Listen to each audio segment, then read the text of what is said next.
Good evening. My name's Ron. I'm an alcoholic. Hi, Mickey. Right. Welcome, everybody. We got a few people that are coming in late. We're trying to drag our feet. We're going to read really slow and give them a chance to get here if they can't find it.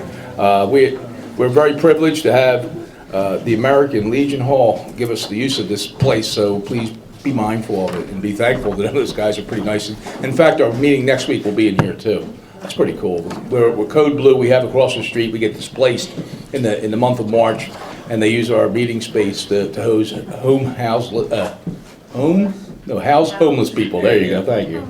I know it's a noble cause. I mean, if you ever get over there, they need some help, and it's nice. But anyway, let me just make this quick announcement. Our anniversary. We have a one-day mini convention here in Doylestown. It'll be 4/21/18. Mickey Bush is coming out from California. There'll be 7 speakers. It'll start at 9 a.m. and go till 9:30 p.m. across the street. It's absolutely free with a free lunch. And the last time was pretty epic in November, so keep an eye out of that. We have a Facebook page, the Conscious Contact Speaker Group of Doylestown. You can follow that. Not only our group, but all the groups that are in the tri-state area. There's something to do in AA everywhere, every night, and that's the whole purpose of that Facebook page. Keep everybody connected.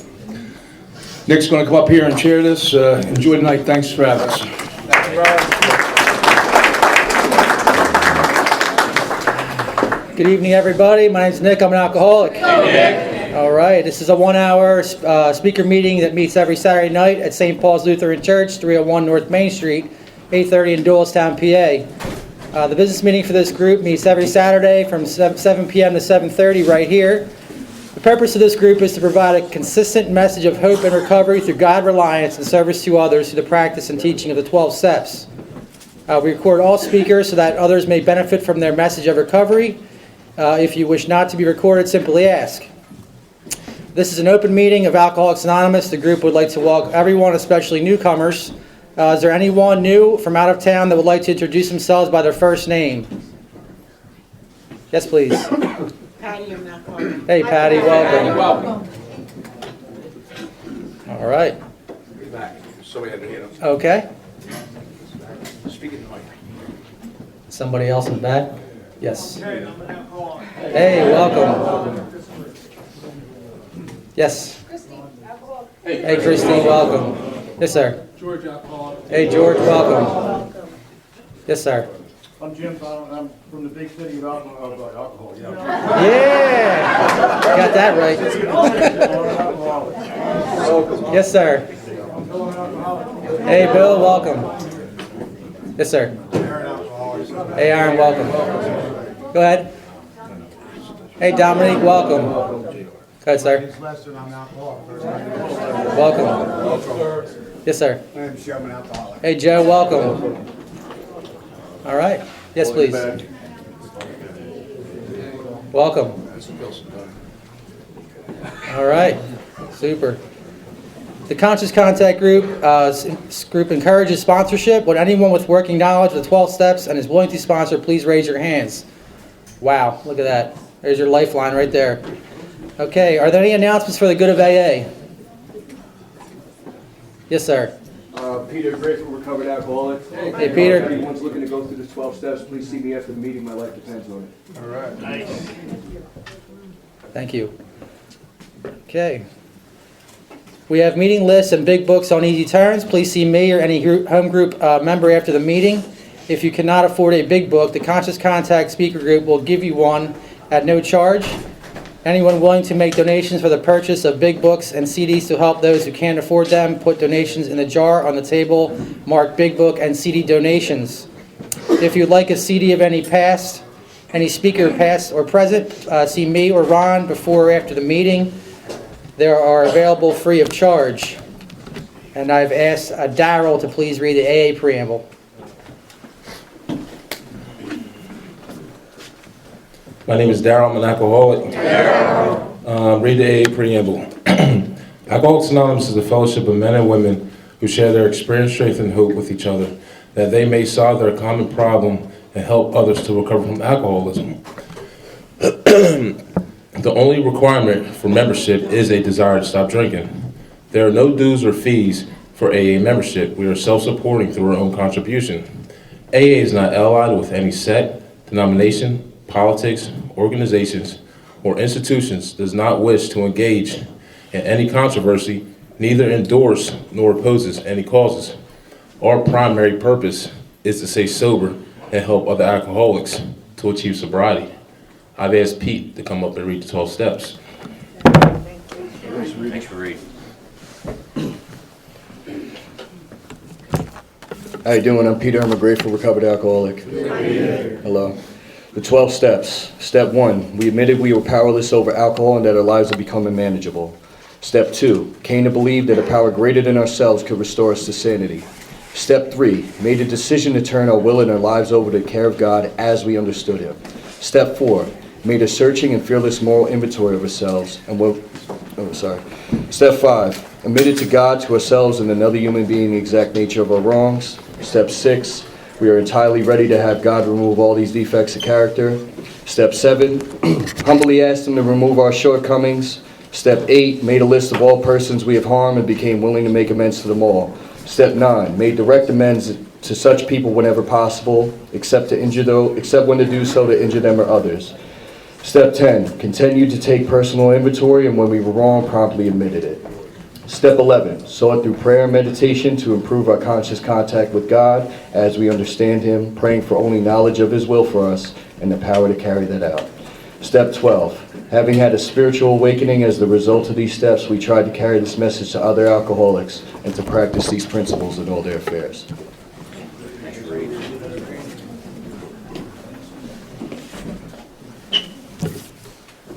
Okay, which leads us to our speaker.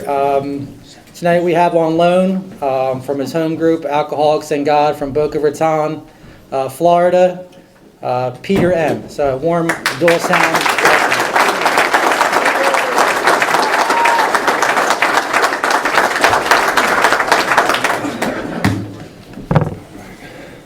My name is Peter. I'm a recovered alcoholic. Grateful to be alive and sober and part of a sacred place called Alcoholics Anonymous. Thank Ron for inviting me up here again in the wintertime. I appreciate that. I was in Cherry Hill last night for one night, and I realized I had another night to be up here, and I'm thrilled to be here. I hate the weather. Can't wait to get back home. I got a very special lady back home, and it's nice and warm back there. But something about getting up here to the Northeast. I was sharing this last night, whether it's Jersey, where I used to live, or Pennsylvania, or anywhere in the Northeast area, Mass. There's something very real, very authentic. I've got an opportunity to do this thing called the Jersey Shore Roundup a few times, and Florida's a blast. Most of us are down there anyway. There's something very authentic about being up here. And if you don't like me, I know many of you would tell me on the way out the door that you stink and don't come back here anymore. There's something real. There's a lot of excitement, a lot of passion, a lot of transparency, the folks that I know up here. And it's quite frankly refreshing to be around that. So I'm glad to be here and share with you my experience, strength, and hope. My life consists of being disciplined to a spiritual life. I said this from many podiums. When God calls me home, I want to say I died with alcoholism, not from alcoholism. And the things I get to do in Alcoholics Anonymous, what AA asked me to do, is a lot different from what alcoholism demands that I do. And so I get to live a day at a time free. Discipline to a spiritual life, walking in the sunlight of the Spirit, continue to grow in understanding and effectiveness. And the price for that was the price on the way in. I don't want to pay a price anymore other than being taken apart and put back together by God. The price I paid to get in here almost killed me. And I'm not willing to do that anymore. I'm not willing to suffer under alcoholic torture. I'm convinced I won't make it back. And what I've learned in Alcoholics Anonymous, that I can still suffer while I'm going to meetings and accumulating time and getting the 5 and 10 and 15-year coin. And people believe I'm really well, and deep down inside I know I'm not that well. I don't want to pay that price either. So I'm very grateful that God has called me, because on my own power I would have put it out a long time ago. I don't have the endurance to be here as long as I have. I can't believe I've been here this long, quite frankly. June 23rd, 1988 is when God separated me from alcohol, and I get to talk to you, hopefully as a recovered alcoholic tonight. That takes endurance. to do the inventory, to have a sponsor, to be accountable to a sponsor, to be consistent, to be responsible, to sponsor men, all the things we get to do in Alcoholics Anonymous, we get to do. That kind of endurance doesn't come from me. It comes from this other power, this power called God. The courage, the strength and direction that all we need to chop wood and carry water, and little by slowly wake up and grow in understanding and effectiveness. Of myself I am nothing, the Father doeth the works. I'm convinced of that. So on June 23rd, 1988, my separation from alcohol, and I say my separation because that's exactly what happened. I got surrendered on June 23rd, 1988. I didn't quit. I didn't stop. I tried that many times and kept drinking. And the trapdoors had trapdoors. But something happened on that day, June of 88, that I didn't see coming. The same way I can't see a drink coming and we get hijacked. We're sitting in a meeting on the way home, we're drunk. Can't see that coming very often. I couldn't see sobriety coming. Not the way in the abundance that has been given to me a day at a time. Couldn't see it coming. And in June 23rd, 1980, I'm laying in an abandoned building, homeless, lost contact with the family, been through 6 treatment centers, been to Alcoholics Anonymous, had been to my religious community, had priests pray over me, and all of those sorts of things. My life was threatened 1 billion times. Nothing worked. I was in that place of hopelessness where I knew AA wasn't going to work for me, and I was convinced that my life was not working anymore. But even further than that, real hopelessness for me was picking up the bottle and realizing that don't even work anymore. At least at one point, it would shut down my alcoholism, shut down my fear, shut down life, and I get comfortably numb. But it came to a point where I would look at it. I had to drink because I was getting sick if I didn't, but I knew it wasn't working anymore. I was drinking basically to breathe. And that day, it came in abundance on June 23rd, 1988. I was sharing last night, I've shared this many times, that often me being me, the selfish, self-centered, self-absorbed, egotistical alcoholic, I expect God to send me an answer to one of my questions in a neatly wrapped gift box with a little red ribbon on it. To Peter from God, here's your answer. But usually God's answers to me come messy. They come in some drunk who hasn't bathed for 2 weeks. They come in being homeless in an abandoned building.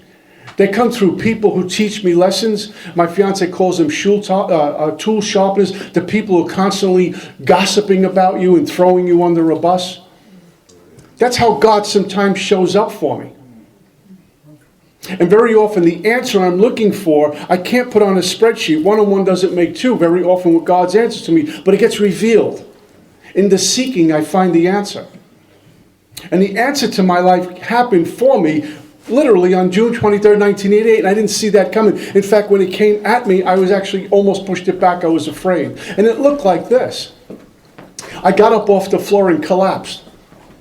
And as Bill says in the story, the courage to do battle wasn't there. That particular day, I didn't have it to go out and hustle money on the street, to get another drink and pass out.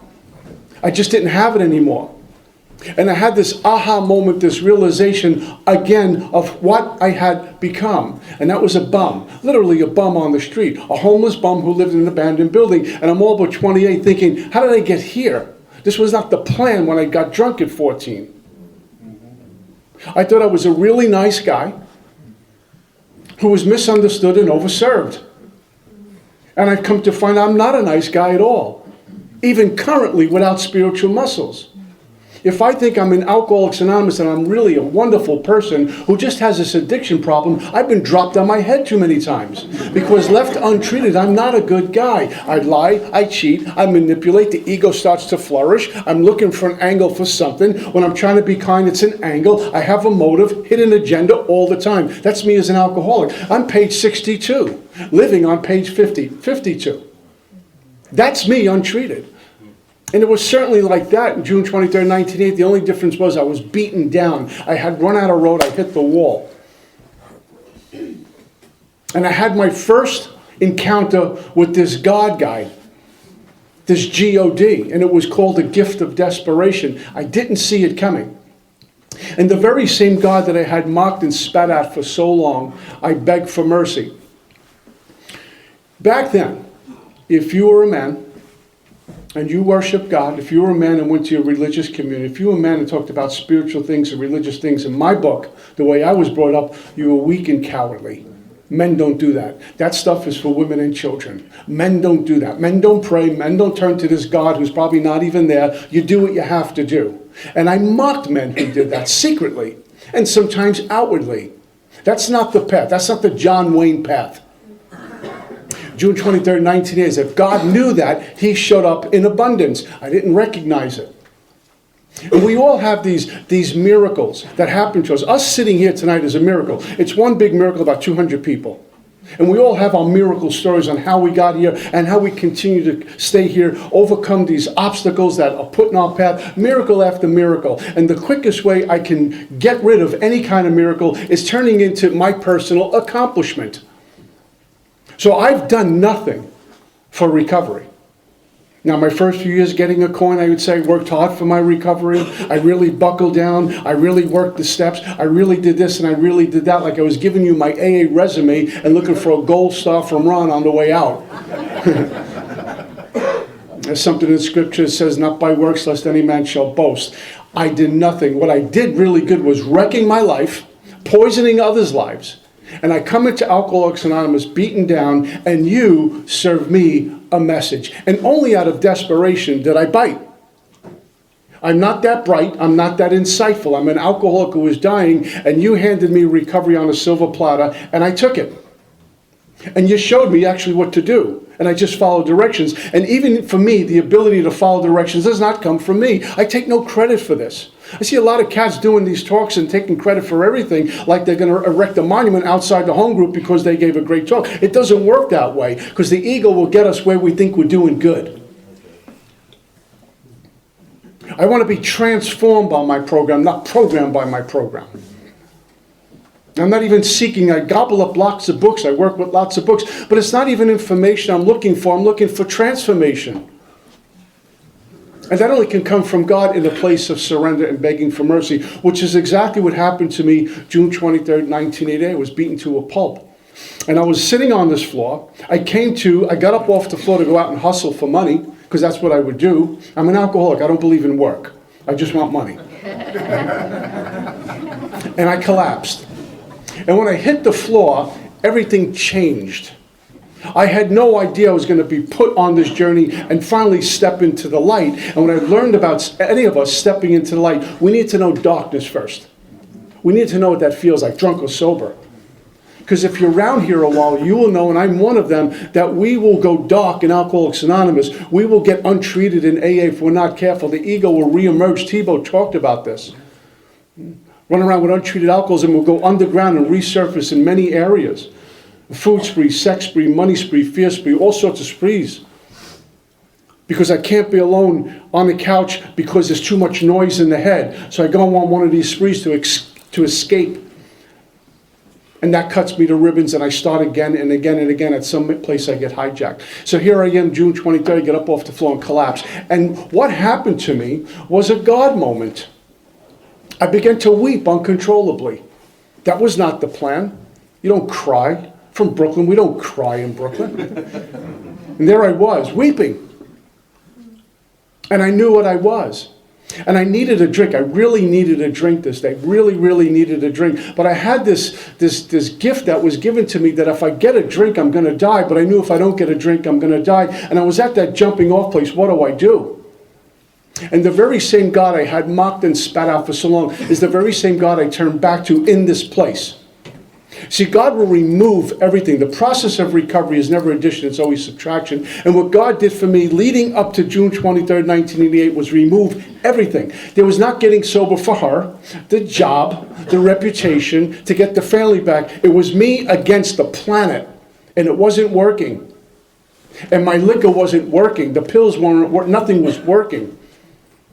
I stood, if you will, before my Creator in the raw, warts and all, cracked wide open. It didn't feel good. But only in the breaking open of us can God's light shine through. That doesn't feel good when that happens. The remodeling of us by God doesn't feel good. It's incredibly uncomfortable. The death of self is successful living. The ego pushes back on that, punches holes in things, looks for excuses to get away from it. It's too strict, it's too disciplined, it's too much over the top. And then I think what I did to get a drink in me. It's funny how quick I can believe in sicknesses, in gossip, in negativity. I'll buy that in a minute. Well, when someone offers God on a silver platter, I need to do a due diligence report first. When I was out there and doing non-conference approved dry goods, I put my money in a peephole, take it out, and go right in my body. Not questioning. Do things on the street, not questioning. I didn't care who was selling, who was doing. I didn't care. And I come into Alcoholics Anonymous, you throw God at me, I got to have a committee meeting to decide if I'm going to take God into my life. I'm the biggest hypocrite in the room sometimes. When I collapsed on the floor, that very same God, I begged for mercy. Please take me from this. I don't want to die. Were my exact words. Please take me from this. I don't want to die. And that was as honest as I may be for the rest of my life. I wasn't telling God, please get me sober to get something back. There was nothing. This was survival. I remember a new guy asked me, what was your first year in recovery like? I said, survival. That's all it was. Just holding on, not to get drunk. What began to happen was that God moment, that God wink, that God telling me, you're okay, you're with me. Because what happened to me in this moment, I got this whisper in this ear, enough, I have other work for you to do. This is the voice I hear in my left ear. Enough, I have other work for you to do. And I was completely petrified. I thought I had lost my mind. When I was in treatment, the treatment center folks would tell me what would happen to my body and my brain with long-term effects of alcohol. And one of them would be hearing things and seeing things, and we would experience wet brain, a point of no return. So when I hear this voice in this ear, I'm thinking I just bought the farm. I'm hearing voices. This is not a good sign. This is really bad. And I was petrified, not knowing it was God's divine hand pulling me out of the mud for the first time. Enough, I have other work for you to do. It took me years in AA to get that.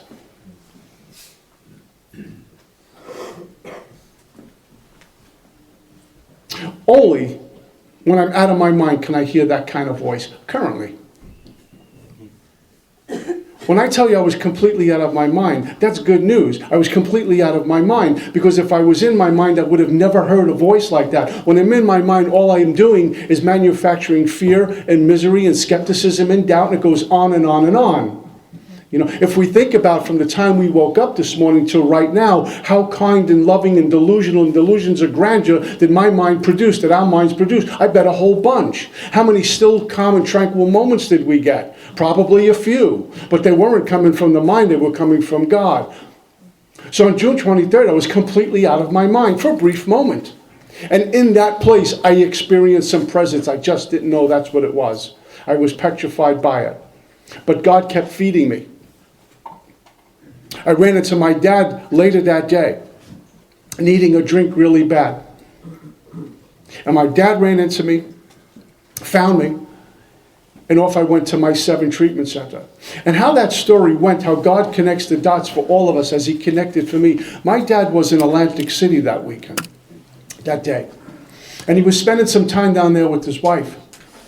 And while he was down there, he leaned over to his wife and said, I need to get back to New York because I think my kid is in trouble. I hadn't seen my dad for quite some time. As he explained to me at my first AA birthday, he described it as a feeling in his gut. It was an intuitive voice that said, get back to New York, your son's in trouble. He had basically given up on me. And he trekked his way back from Atlantic City to New York and found me in the streets. And when he saw me, he got out of the car and called my name. And the very first thing I said, yelled back to him, was, Dad, I'm okay. I'm fine.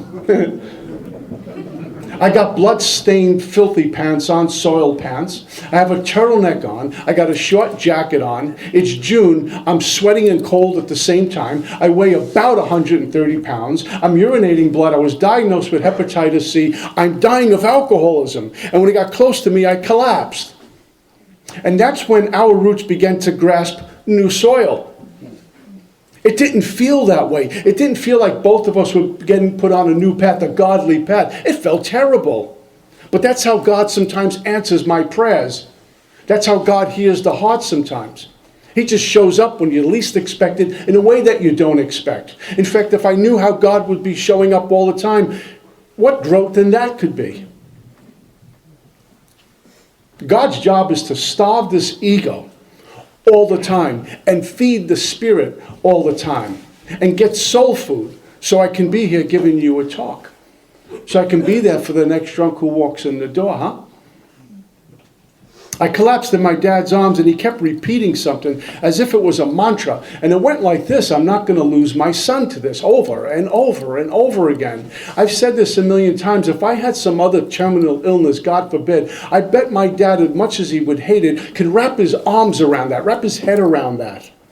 But alcoholism, addiction, you're going to die from this, he couldn't get that one. I have no idea. I couldn't even fathom what it's like seeing your firstborn dying of this thing right in front of you, and you've thrown everything at it to make it go away. Because the thing I've learned about alcoholism, I'm not only powerless over it, so are family members, so are loved ones. They're involved in a drive-by shooting, and they don't know what to do. And how arrogant of me to get this message from the big book, Alcoholics Anonymous, to be surrounded by this sacred fellowship and do service, get a leg up on life and say, that's enough.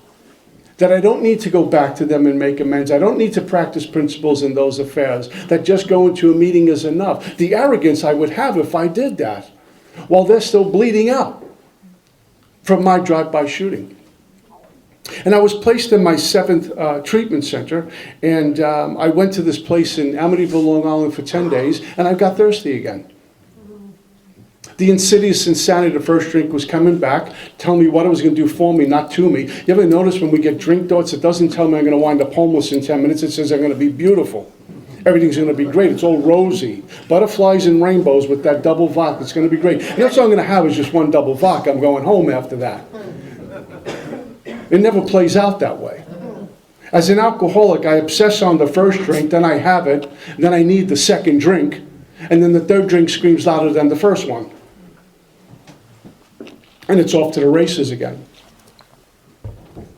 After 10 days of being in the treatment, they sent me out to Minnesota, where I lived for about a year, and I was handed this message by men and women who looked like they were recovered. It's the first time I heard the word recovered. Recovered from a seemingly hopeless state of mind and body. That step one told a drunk like me, I'm going to drink. Regardless of how many meetings I make, who my sponsor is, how many times I read the big book, read scripture, I'm going to drink. I'm an alcoholic. That's what step one says. I have no power, choice, control in the mind before I pick up a drink, and in the body after I pick up a drink, I am screwed. What I need to do is have a relationship with God and not worship anything but God. And this book, those other books are things that take me, vehicles that take me to have a relationship with God. And until a drunk like me does that, I'm on borrowed time until I drink again. And the illness is patient. It'll lay around a year, 2 years, 5 years, 10 years, 15 years. I just can't even fathom what it'd be like because of the progression thing. That if I was to pick up a drink, it would be like I'd be drinking for 30 years. You'd probably pull me out of a dumpster tomorrow morning. That's what it would look like, I'm sure. And so I go away free, and I'm brought home to my first home group, the Free Spirit group in Brooklyn, New York. And I found my first appointed teacher there. And he was a man who shouted the good news from the big book, Alcoholics Anonymous. No one liked him, though, because he talked about the big book. It wasn't very popular in Brooklyn. He didn't care. He was in the life-saving business, not nurturing people's feelings business, huh? And I locked into this guy. He didn't care what he said, if it annoyed me or not. He was about giving me this information, going home and having an experience with the information. He didn't care if I can recite the book or not. He wasn't interested in that. Was I taking the information and making it part of who I be? Until this book becomes who I be, I'm just walking around with a head full of knowledge and soon to have a belly full of beer. And so I chop wood and carry wood, and I get to share that tonight. What it was like, what happened, what it's like now. I'm 14 years old, and I pick up my first drink. I remember my first drink. Most of us remember our first drink. There's some folks who say if you didn't have your last drink yet, if you can't remember your last drink, you haven't had it yet. Well, I was like basically in a blackout for the last 6 months. I don't really remember that much. But I know I've had my last drink if I keep spiritually fit. I'm 14 years old, hanging out on the corner, and that's what we did back in the day in Brooklyn. You hung out on the corner. You belonged to a crew, a group of guys. I like to hang out with worldly, older men. They were 17, and they had all the life sciences. And me being me, they were on the corner. I was just off the corner, watching the interaction, wanting to pack into the stream, wanting to get right in the center of that, be the life of the party, roughhouse, talk to the girls, all that stuff. But I could not. I had too many demons floating around in me. Fear-based, insecure, egotistical, selfish, self-centered, self-absorbed. I knew everyone was talking about me all the time. And I hadn't had my first drink yet. There were some horror stories at home. About 6 months prior to my first drunk, my mom commits suicide after many attempts. She was one of us never found the sacred rooms of Alcoholics Anonymous. She found doctors and psychiatrists who medicated her for alcoholism. And if you're an alcoholic, you take the pills and the drink together. She had some serious psych issues and didn't want to live anymore. That's what alcoholism does to us, but it did it to me. Gets us into a corner so dark that suicide looks like the right way to go. At that moment, because if you're an alcoholic like me, I'm a coward. I want to die for today. I want to come back tomorrow and start all over again. But I just want to die. And after several attempts, my mom succeeded. January 1974, she died. And I'm left with this cunning, baffling, and powerful guy. I called him Dad. And he and I were walking two different paths. My dad's that tough guy, alpha male from South Brooklyn. I liked hanging out with the hippies in the 60s and the 70s. I wanted to play drums for the Rolling Stones. I wanted my hair down to here. I loved the whole hippie scene. And my dad thought I needed to go on medication immediately. He and I did not see eye to eye. And my mom was the go-between. And so when she dies, I'm dealing with this kind of pain. You couldn't talk about that to anyone. I mean, who do you talk to about that? We were told just kind of get on with your life. Who do you talk to that you're so afraid of your dad? Between around ages 8 to 10, there was someone in the family who started talking to me about girls. I was uncomfortable with that, interested, but a little uncomfortable at 8. I don't kind of icky. And then he started to tell me what he would do on his dates. And then he began to show me. And for the next 2 years, I was a victim. And I couldn't talk to anyone about that either. So you suck it up. And you pretend it doesn't happen. And by the time I'm 14, I got a lot of things going on in my head. And where's God anyway? Because Mom told me, God loves you.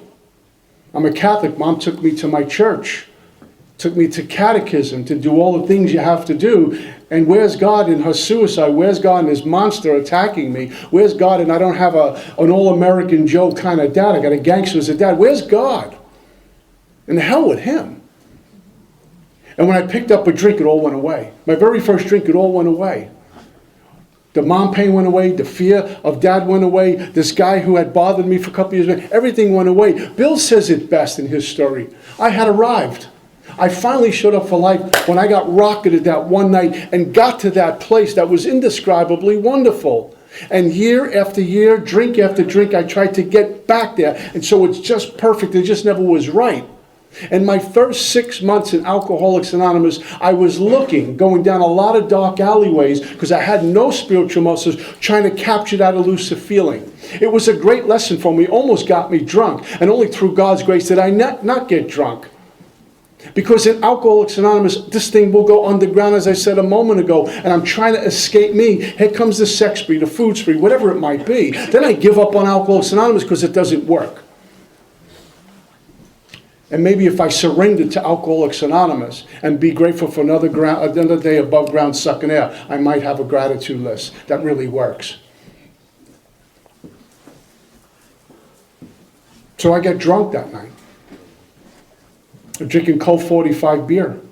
I remember that warm feeling. The beer muscles I got. I got taller. I got better looking. The girls got prettier, that's for sure. I was roughhousing and talking to the guys, and then something happened. I wasn't thinking about being a musician anymore or playing center field for the Yankees. The Mick was my hero. That was kind of like old. This is in one night. Because adjacent to our corner was one of these private clubs where a certain type of men went in there. The Cadillacs, the pinky rings, the money. They had a lot of juice on the street. And suddenly I shifted and I said, I want to be like them. I can't fight myself out of my way out of a paper bag, but I want to be like those guys. I like what I saw. The disease of perceptions was happening. Clancy talks about that a lot. The disease of perceptions, everything shifted in one night. I didn't like what I was doing anymore. My dreams, my hopes, that's for children. I want to be a gangster. I want to be somebody. And that was the thing liquor was giving me. I got beer muscles. I liked the way I felt. I loved the effect produced by alcohol. By midnight, I turned into Al Pacino. This was a wonderful experience, I gotta tell you. Anyone ever seen Serpico? I thought I was him. I had peach fuzz, but I looked in the mirror, I had a whole full beard, and I was somebody. Then there were no consequences either, getting drunk the first time. I didn't get arrested. I didn't get into any fist fights. No one was looking for me. I didn't borrow money. It was that thing, the bait. I took it. And I obsessed on it for a whole week until the following Saturday when I got drunk again. And I got drunk again and again and again. Then things started to happen like consequences. I also know I needed to drink a lot more. I like the effect produced, but I want to return to it. I want to feel numb again. I had two younger brothers who idolized me. They would follow me around and I kept them safe and protected. They became a nuisance. They began to look at me like something's wrong with my older brother because I would get ugly and a lot of venom would come out. I was an angry drunk, not a fighter. That was never my story.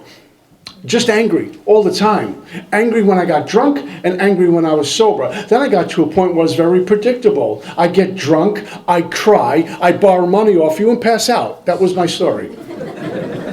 In fact, I'm more dangerous when I'm dry than when I'm drunk. Because when I'm dry, I'm very unpredictable. I'm probably going to steal from you when I'm dry. I'm probably going to lie to you and cheat on you and things like that. All my relationships out there, not one relationship consisted of fidelity to a woman. Never. She had to practice fidelity to me. But I didn't even do it even when I wanted to. It couldn't happen. Because I was always looking for something or something else or more. That was not going to change because I walked through the archway called Alcoholics Anonymous and I put my butt in the chair and have a good cup of coffee that suddenly I'm going to be spiritual now because I make a lot of meetings. Without the drink in me, I'm probably more dangerous. Some work has to be done. Am I willing to be made fundamentally different? That's just my story. Some of us might have a different story. We showed up in AA. God passed a magic wand over us. We're now Moses. That's not my story. And it isn't about practicing principles in an hour AA meeting. Anyone could be Mother Teresa here for an hour. It's what happens when I get in the car and go home and go to the supermarket. I have a tough day at work. How am I doing?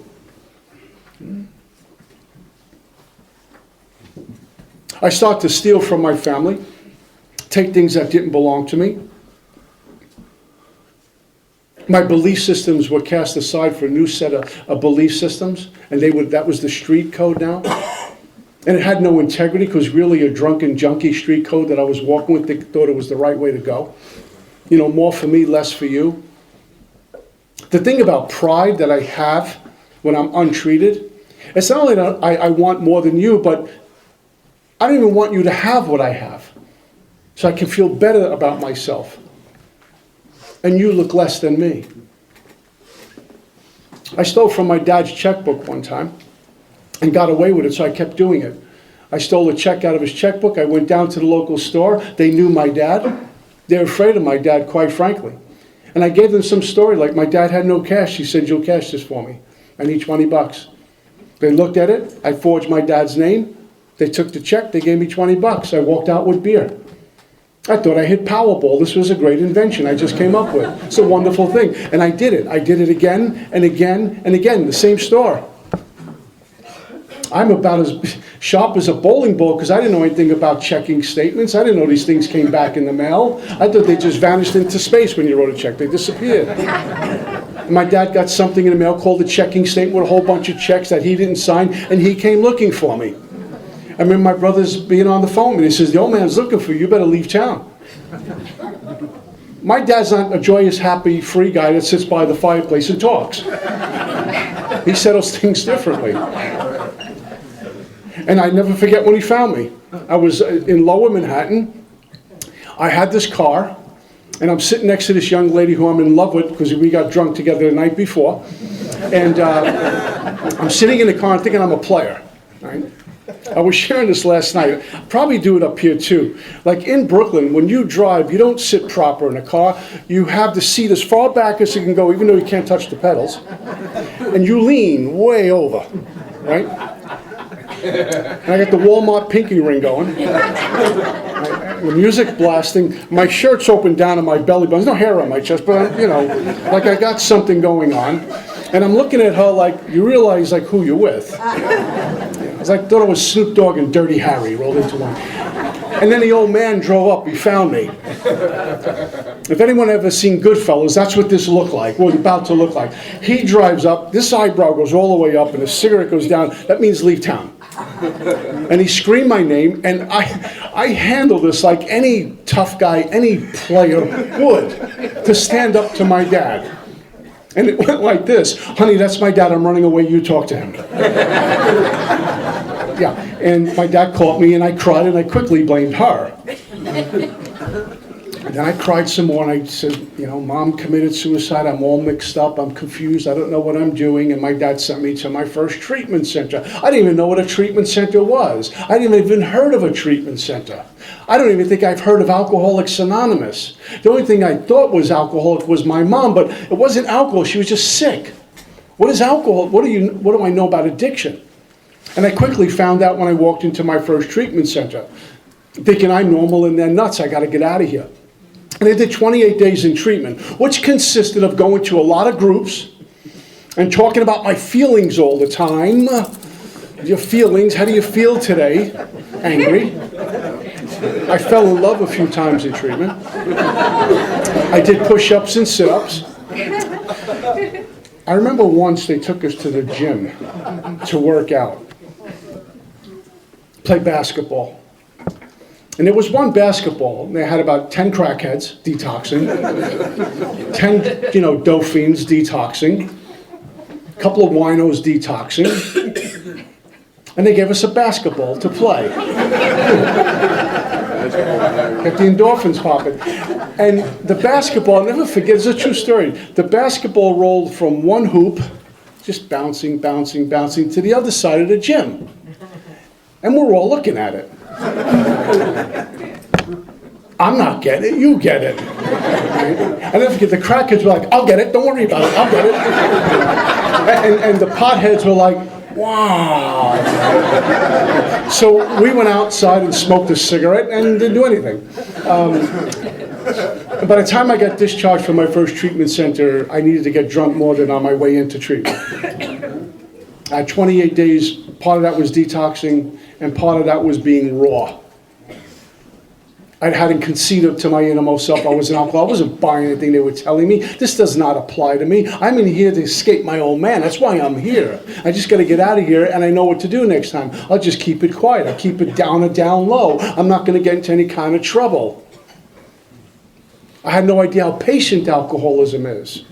It'll wait a whole lifetime to get me. Wants me dead will settle for me drunk. And I quickly made my second and third and fourth treatment center. Now I'm a drunk. Now I'm suffering from alcoholism, full-blown alcoholism, and I'm still not conceding to my innermost self. I'm still comparing rather than identifying. H and I would bring meetings into the hospital, and I would think it was a cult. They were paid off for this thing. My dad sent them in to bait me. Something's going on here. This is not legit. There's no way someone's going to come on a Friday night to some hospital detox and give their heart and soul to people. It's corrupt, the whole thing. This is what I was thinking.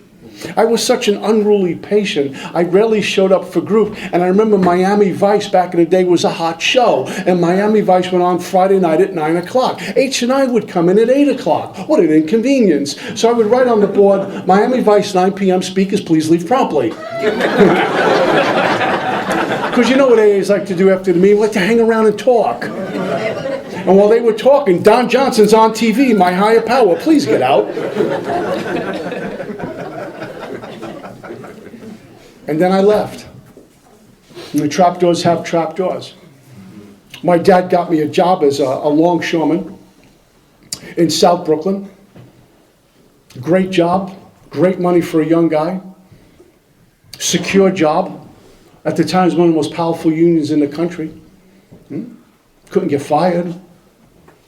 You couldn't get fired from this job. In fact, I've shared this many times. Back in the day, if someone on the East Coast got fired, there'd be a wildcat strike to California. There'd be a complete work stoppage because one of the brothers in arms got fired. We shut down until he gets working again. It was that powerful, that much leverage. You can never get fired from this job. You can never get fired from this job. I got fired from that job. My dad said, "You're fired, don't come back." And there was no work stoppage. They threw a party. I was bringing the hideous four horsemen into my dad's life. Frustration, bewilderment, despair, terror, embarrassment, shame, paying my debts. I was borrowing money from the wrong people, covering my butt all the time. My dad's a proud man. He walks head up and shoulder square. He always told us as kids, head up and shoulder square no matter what's going on. I remember my dad hunched over like a feeble old man because my alcohol was beating him up. That's what I do to people as an alcoholic, and I don't care because alcoholism doesn't care. It just takes lives, and it doesn't care. It's ruthless.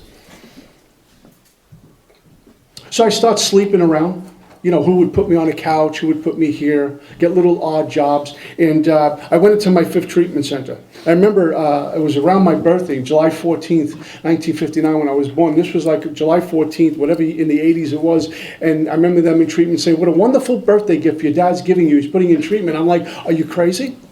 I hated them. I despised them for doing that. But off I went to my 5th treatment center. And what they did for me, trying to save my life, it's really interesting how deluded I am with alcoholism. And I can be that way now if I'm not careful.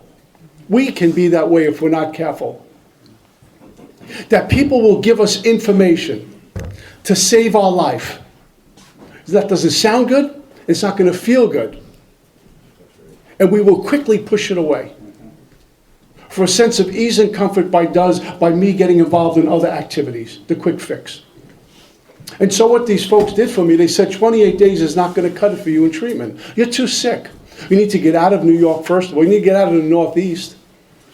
And what they did, they held on to me through some paperwork to convince the insurance company to keep me there to pay for my stay. They held on to me for 9 weeks in treatment. In treatment, I have something, I think they still call it the same thing, a biopsychosocial. That's how nuts I am.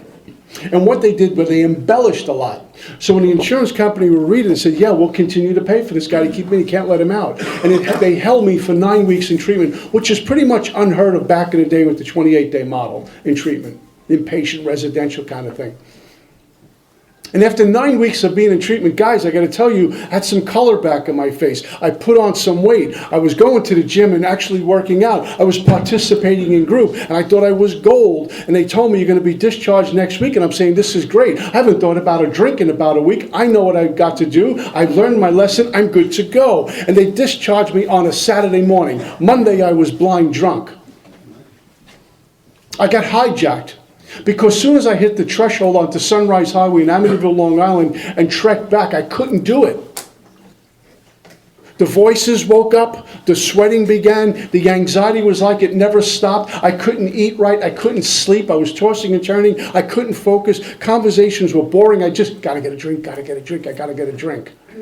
I can't drink, gotta get a drink. I can't drink, I gotta get a drink. I had this thing going on Saturday and Sunday. Monday morning, I'm in front of the liquor store in downtown Brooklyn. I go from Staten Island, New York, all the way to downtown Brooklyn, to the liquor store I would always go to. I got some money in my pocket, but he's not open yet. And I'm pacing back and forth. I'll remember this till the day I die. I'm pacing back and forth. And I'm feeling physically ill. And after 9 weeks of being detoxed, my body doesn't need alcohol, any other mood or mind-altering substance. I had no post-acute withdrawal syndrome. My body was fine. But my mind said, no, it isn't. My body didn't need a drink. My mind said, yeah, we do.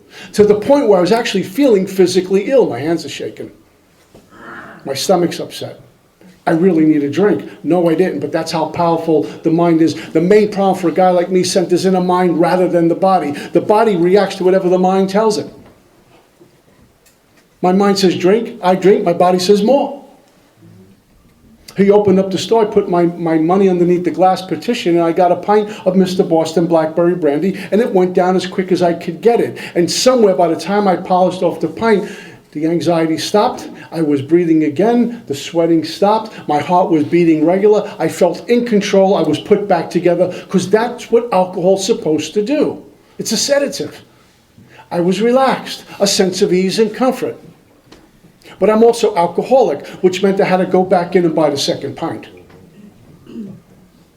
And by the time I polished it off, now I'm drunk. So I need a third pint, not one screaming louder than the first and second one.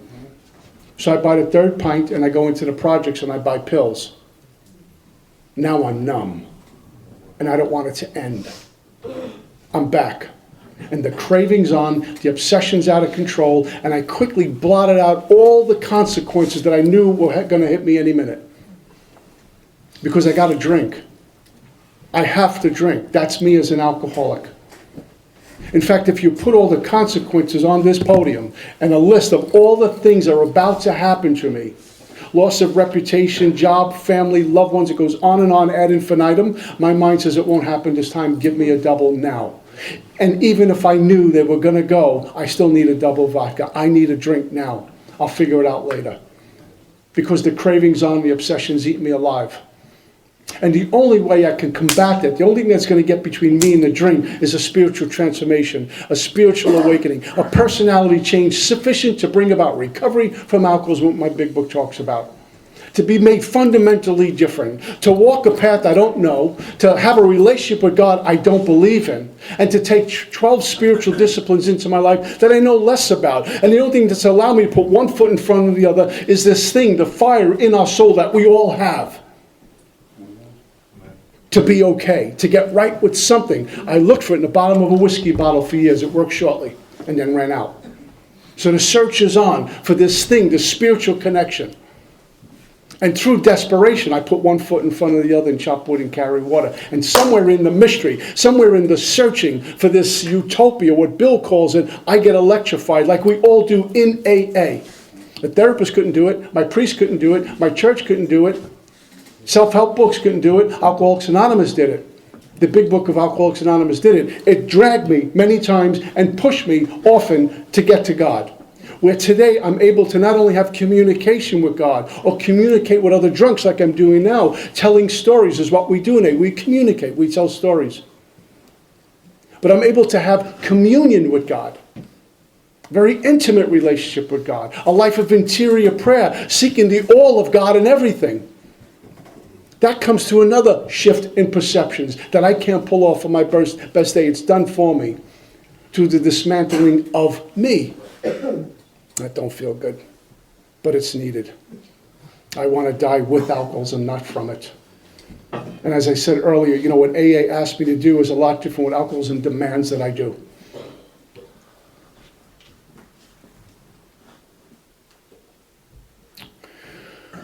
My dad got me this apartment in Brooklyn and furnished it for me, a little studio apartment. A nice neighborhood in Brooklyn. Put food in the refrigerator, bought me brand new clothes, shoes, work clothes, TV, clock radio. Remember the old clock radios we used to have? Put a phone in the wall and said, if you do the right thing, I'll get your job back. Do the right thing, smarten up, straighten out, all these little catchphrases. And as soon as he drove away, I carried the TV out the door, the old-fashioned big monster TVs. And I sold it in the neighborhood. And I sold everything in the place. The brand new clothes, the shoes and boxes. If I could have carried out the refrigerator, I would have done that too. because I needed to get drunk again. And I quickly brought, like, if you will, the Bowery into this little apartment. I despised everyone because who I really hated was me. I couldn't even look in the mirror. I remember doing something one time. It's almost embarrassing to talk about. I bet you can identify, though. I borrowed money from just about everyone, and everyone had kind of locked doors on me. I said, what can I come up with? So I decided in this drunk one night that if I would tell them I got ripped off on the street, they would feel bad for me. But I need to make it look good. So when you're drunk, you kind of get numb. You can't feel anything. So I'll show I got beat up. So I start rapping myself in the face right here. Just hitting myself. And scratching and punching and scratching and punching. This is what I did. Then I passed out. I thought it was a good plan while I was doing it. I came to the next morning. My eye was closed, shut. And my head hurt. And it wasn't the hangover. It was something that was wrong. And I'm trying to put the piece together. I remember what I had done. I realized this was a really bad plan when I looked in the mirror. It looked like Mike Tyson beat me up the night before. And no one was going to believe me. And I had to come up with another story as how that happened. And I didn't borrow money from anyone. The things I do to myself. I'm being humiliated by alcoholism. Now I'll push the envelope some more. I would do things like that. I had laundry all over the floor, brandy bottles all over the floor, vodka bottles all over the floor. The bed was blood-stained and soiled, cigarette holes, no comforter, no sheets, no pillowcases. It was just a cot that I would pass out and come to on. And after not paying rent and a lot of other my shenanigans, I got thrown out. And I always say the trapdoors have trapdoors, and there I was again. Now I'm on the streets. I landed in my 6th treatment center and I signed myself out. I was a day and a half in my 6th treatment center. That's a whole miracle how I got there. But I had to go. I could not even fathom the idea of going through this 28-day deal again and probably about a week in detox with the shakes and all of that, whether they're medicating me or not. I'm not doing this. I need to get drunk and die. And I landed in this flea bag motel in Staten Island, New York. Real swanky joint. The club underneath was under new management every week. And it was one of these motels, these shack-up joints, and I'm up there. And I'm shacking up with this young lady who was a bartender, a barmaid. And she made a lot of money tending bar. Why she was with me, I don't know. It wasn't intimate. We were just sharing this room. We had this alcoholic relationship. And one morning she came up around 4 a.m. and crashed out. I knew she made a lot of money, so I went to her purse to steal all the money and head out the door. But I discovered something even better. It was a whole bunch of Valium in this pill bottle. Is this my way out? Thank you, there is a God. And I ate them. And I washed them down. I remember this clearly. I got into bed. I wasn't afraid. I wasn't anxious. I wasn't excited. I was relieved. I'm going to go to sleep, and this is going to be over. That's exactly how my mom died. She ate enough to kill a horse. And for years I thought, belief systems I was given, that suicide was a gender issue. Because what I was told, Mom committed suicide by my dad and my uncles because she's a woman and women are weaker than men. And the Marinelli men are strong. So I thought it was a gender issue. Until I'm kind of fading out and the stuff's hitting. And I had this little brief window, this window open briefly. This clarity. This has nothing to do with gender. This is exactly what they told me when I was sitting in treatment, that time and place is going to come, I don't want to live anymore. This is alcoholism. They were right. I'm alcoholic. This last thing I remember. And God interrupted my death. And I was on the streets again. My family wanted nothing to do, no one wanted anything to do with me. And I would panhandle in Lower Manhattan to Little Italy, through Chinatown, Canal Street. I do a lot of that. And I found a hallway one particular day. And I loved abandoned buildings because the cops really rolled through there unless it was a 911. I felt safe. And I would sleep behind this old metal radiator way in the back. And I have my pint and pass out and come to and go out and hustle money. And this was my life. When I got drunk at 14 years old, that was not the plan.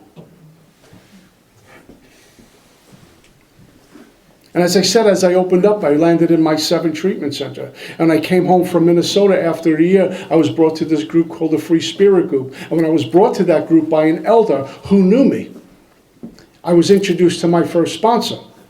And he said that for a guy like you, there's only one way to recover. And that's through the big book, Alcoholics Anonymous, because any other way you're going to die. That's the information he gave me, and I bought it. Thank God I bought it. He says meeting makers get drunk and meeting makers die. You can't be a meeting maker. He gave me orders, my marching papers. What did I want to do? Negotiate? I got 7 treatment centers behind me. I got homeless, degradation, humiliation. I hate everyone. Here's a guy who's standing there with 15 years lit up, shouting God from the rooftops. I'm not going to negotiate with this. And he says, you came to me, I didn't come to you. So you're going to do it one way. This is the way I know to do it. Let's open up the big book. And somewhere in there, I got to look at step 1 at a level I never saw before. What alcoholism really is, drinking and not drinking. Learned about emotional sobriety. And I got to look at step 2. When it says, came to believe that a power can restore me to sense. It didn't ask me, you have to believe in right now. Is it possible that there's something out there greater than you? Yeah, it's GOD, Group of Drunks, Good Holy Direction. I believe it. I had to take a look at where I believe in God, where I didn't believe in God, and look at my current agnosticism. Here's what I've learned. If I have any kind of agnosticism going on, that doubt, that skepticism, that God's going to fix something, what I look to do is control. I'm a control. We all are. We look to seek control. In fact, when we pray, we're seeking even more control because I want a desired outcome. I want to pray to get control, to prove that God really exists and loves me. Because if I pray, I should get this result. And I don't even care about my brothers and sisters. I pray, I want a result, a desired outcome. When I'm agnostic, I'm not believing in God over a certain situation, which means I'm now in fear, which means I have more unmanageability, and I try to grab the wheel even tighter, and I drive myself deeper and deeper into a hole. And when someone says, how do you hold on? Completely let go. It doesn't make sense. How do I hold on, let go? Ask for mercy. Let God take over. I saw my skepticism and doubt. And the only way to get past that was to have God start running my life. Am I willing to have God be everything? Because if He isn't everything, then He's nothing. What's some choice? I love God's will, but today I love my will a little bit more. It couldn't be like that anymore. I quickly learned about defects of character, that they're not little hiccups, even currently. Defects aren't little hiccups. I'll work on it. I'll fix it tomorrow. It was just one of those days. No, those are defects that run really, really deep and only can be remedied by the touch of the Master's hand, not by making meetings, not by having a great sponsor, not by writing inventory and Rolodexing inventory. It's about a complete surrender on my knees. Take me like the wretch I am. I can't fix this stuff. Meetings are not going to treat that. Those things run deep, and they have friends. The defects have relatives. They bring them in. And you ever wake up right in the middle of, how did I get here? How did I get, look what, I'm acting out. I can't believe it. And then some genius will say, hey, Joe, that's old behavior. If I'm doing it right now, it's not old behavior. It's very current behavior. That has never gone away. Like alcoholism, it just is dormant for a little while. Given the right opportunity, wakes up and I get taken over. It gobbles me up. That's alcoholism. And then somewhere in there, there's a doubled vodka with my name written right across the bottle. Just waiting. You don't need a meeting. You need to call your sponsor. You need to go to that workshop. Don't write inventory. So that's radical stuff. You got it. You feel good. I start to worship my emotions. Worship how I feel. I'm driven by obsessions, compulsions, and emotions rather than being rocketed into the 4th dimension that transcends all of that. It happens quickly. Because the way I've gone forwards through the steps, quickly begin to go backwards through the steps. And I can't even see that happening. I have a sponsor in name only, or I'm looking for the guru sponsor, the circuit speaker sponsor, so I can make sure you all know that he's my sponsor. And I get some sort of okayness out of that. Well, Joe the circuit speaker, my sponsor, I'm part of that crew. So pat me on the back. That's fear and insecurity. I don't call him. I don't talk to him. I don't write inventory. I sponsor guys just the way I let my sponsor sponsor me. And so that's kind of gone. And I have more affairs than principles. And so 12 steps off the board. Meditation gone. Check in with God once in a while because a holiday in. There's no prayer life. Or I'm begging God to give me things because I'll be a better person. Let me hit lottery, God, and you show me you love me. Because I'm a good guy. No 10-step. I have outstanding amends I haven't finished, which means I haven't really entered the world of the Spirit or really have a spiritual awakening as the result of the 12 steps. Had a spiritual awakening result of steps 9.5. Thinking I'm a guru. The ego starts to breathe. Ego's starting to wake up. Now I'm starting to go back to what I used to do. Seeing the world through the ego and fear, hearing the world through ego and fear, speaking to the world in ego and fear, acting out in ego and fear, rather than seeing and hearing and being through God. Ego starts to wake up. Defects of character starting to show up. I don't even see them. You see them. And when you confront me on it, I push right back. Who are you? I didn't give you spiritual consent. Well, you're trying to save my life. You now become my enemy. I'm telling people, mind your own business. They're trying to say, people circle away and say, Pete, what's going on? So I join a new group, or I leave AA. Turn what over? I'm God. Insane thoughts are coming back. I'm drunk that quick. I just went backwards through the steps. And somewhere in there, I've hurt a lot of people and brought a lot of pain and misery to others. And people are wondering what happened to this guy. And I'm saying what happened to you, because that's what my alcoholism does. It's your fault. I'm outside the Port Authority. On the 9th Avenue side of the Port Authority, Midtown Manhattan. And what happened to me, God threw out a life raft. Again, I had this realization of who I was. I reeked. I was filthy. I knew it. I was dying of alcoholism. I'm on the 9th Avenue side of Port Authority. I still don't know how I got there till this day. Not a good place to be now, let alone back then. What am I doing up here? And what have I done this time? And it was as if my life kind of passed before my eyes. I was thinking of playing stickball in Brooklyn as a kid, playing in the pool with my brothers, all the fun times. And what I did was I cursed God out as loud as I possibly could because he did this to me. And then June 23rd, 1988 showed up about a month or so later. And God surrendered me, gave me wholeness of mind, gave me some truth, and rescued me and split me wide open. That splitting open for me happens regularly as I go through the steps. That splitting open happens to me when I give my sponsor spiritual consent and he gives me information I don't want to hear. Because only in that breaking open can I be made new.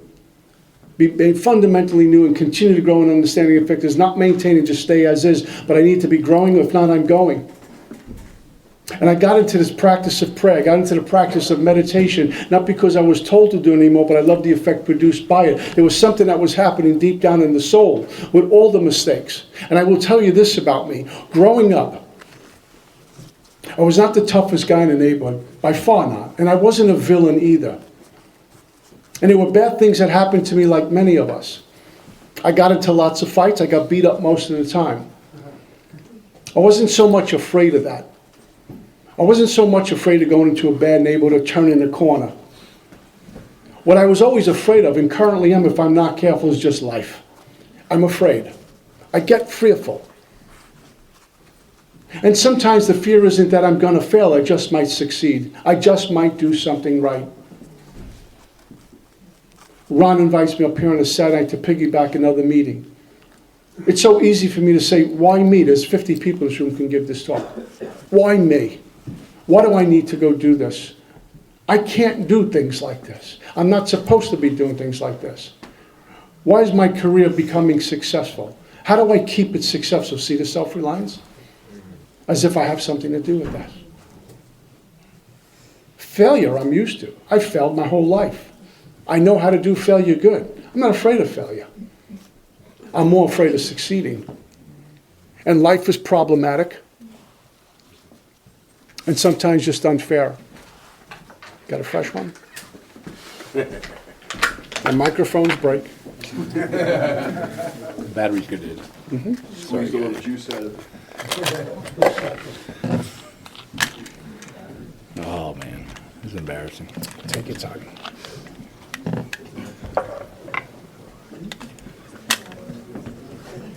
Put the same one back.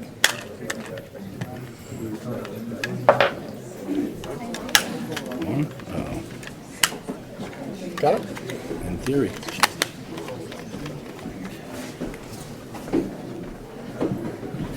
We're back. Good deal. So, I need to trust and relying upon God to overcome things like that. Life's problematic and unfair, as we all know. And sometimes life just drops in your lap and you say, what did I do? What did I do wrong this time? My job is to surrender to God, and many days the best gift I can give God is my sinfulness, the best thing I can do. And that's what I do very often. Because of Alcoholics Anonymous, I've gotten to have this life beyond my wildest dreams. We know it sounds really cliche, but it's little things. Beyond my wildest dreams, like being home on a Saturday night and folding my laundry. Doing laundry and folding my laundry on a Saturday night. Beyond my wildest dreams. Because I'm sharing a place with a woman I adore. She has the same feelings towards me. I got food in my refrigerator. I took a couple of showers that day. I'm wearing clean clothes. Got a haircut, clean shaven. No one's looking for me, other than AA's, hey, can you come speak? No one's looking for me. I'm not looking for anyone. I'm not looking for her because she's home with me. I get to a clean bed at night, and I wake up in the morning, and after prayer, bring Marion a cup of coffee. I have my cup after my prayer, and she's still sleeping, and I wake her up with a cup of coffee. I just had a great weekend. When I was out there, many times I would knock on my uncle's door, and I looked the part, and it'd be a Saturday night, and he'd be sitting on a couch with his wife, my aunt, watching a movie, having a cup of coffee or a cup of tea or something. My aunt likes to bake, and usually I had something she baked. And the lights were off, and here's a couple married a whole bunch of years on a Saturday night home, watching TV, together. And I said, how do you do that? How do you do that? So when I'm home on a Saturday, and I'm not on the road, and I'm folding laundry, I'm watching a movie, or maybe taking a walk on the beach, it's beyond my wildest dreams. Because I'm not waking up in a hallway anymore or in some prison, looking to see the judge, and it goes on and on and on. We all know that game. So I've been blessed. I try to listen to the soul, because the soul always knows what to do, where to go, and what to say. And as long as the mind is silent, I can hear that. And the only thing God wants is the soul. And I need to be willing to surrender all of that to Him.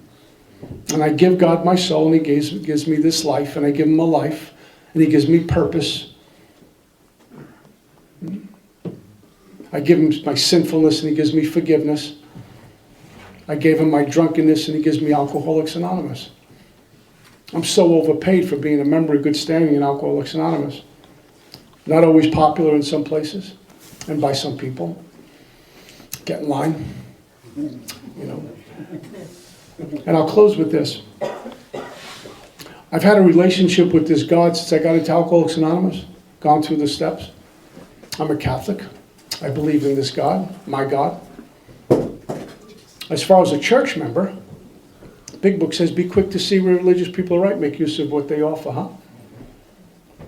So I would go to church and light these candles for my mom and a sick and suffering for years. Still do.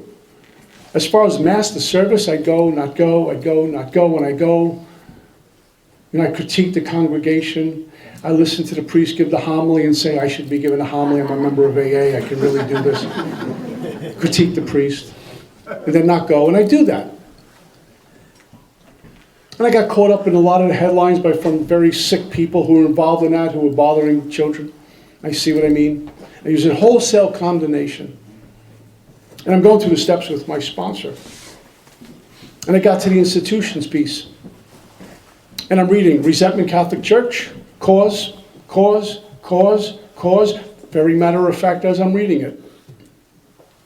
And I move right into the third column. My sponsor backed me up. He said, hold on a second. How long have you had that resentment? sound really angry. I said to him, well, Mickey, you know, think about it. And you try to push back and justify a resentment when no resentment's acceptable, all are unacceptable. And he said this to me. Mickey Mussett is my sponsor, not Mickey Bush, from Denver, Colorado. He said, let me ask you something. You go to AA meetings? I says, yeah. He says, every AA meeting a healthy meeting? I said, no. You got 13 steppers in AA? He says, yeah. People get coins in AA while they're drunk? Yeah. A lot of liars, cheating, thieves in there sometimes? Yeah. But you keep going? I said, yeah. You keep bringing a solution? Yeah. You keep practicing forgiveness? Yes. And acceptance? Yes. He said, how come you can't do that with your own Catholic Church? And I had no pushback. Because he was right. He says, here's what you need to do when we get to step 9. You need to go to being you're a Catholic. We have something called confession. You need to go sit with the priest and make amends. And that's what I did. I went to this confession booth and I sat with the priest and I told him I'm a member of Alcoholics Anonymous, and this is what I've been feeling, this is what I've been saying, this is what I've been thinking. He gave me absolution. It's something that up until that point most priests never did with me. He talked to me and said, I understand. And he gave me some feedback. I said, I'm a member of Alcoholics Anonymous. What can I do to make this right? And he paused and he says, can you come to service, Mass, tomorrow morning, Sunday? I said, I'll be here. And I went back with Marion. I went to 10:30 Mass. And I was petrified. And I was moved because the bells were going off. And people were walking in. And there was something very right about that. I'm afraid of success, very right about that. That maybe I'm going to go home finally. And about 2/3 of the way through, we do the Lord's Prayer like we do in AA, where everyone holds up their hands and holds hands and does the Lord's Prayer. And I said, oh my God. And Marion's to my left, and I'm trying not to show her that I'm crying. Got to maintain an image even in church. And something happened to the process of the 12 steps, where I'm now a member of good standing in my church. And if I'm not on the road on the weekend, you will find me in my church. In fact, when I'm on the road, I try to get to a service as well.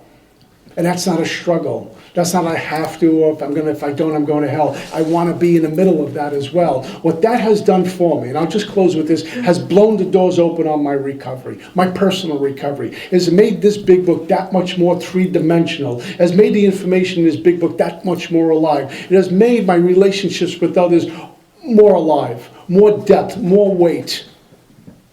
And my relationship with God is completely different than prior to and how dark it is before the dawn. And I got that, not from anywhere else or from anyone else. I got that in the sacred rooms called Alcoholics Anonymous. And I hope to always pass that on with the same love and gratitude that you give to me every time I walk into these meetings. That's all I got, guys. Peace.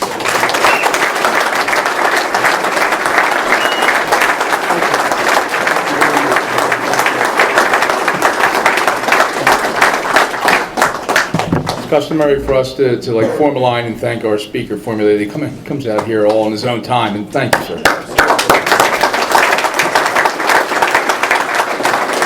Next week we have Francine B. coming in from Staten Island, New York City. It'll be held in this room.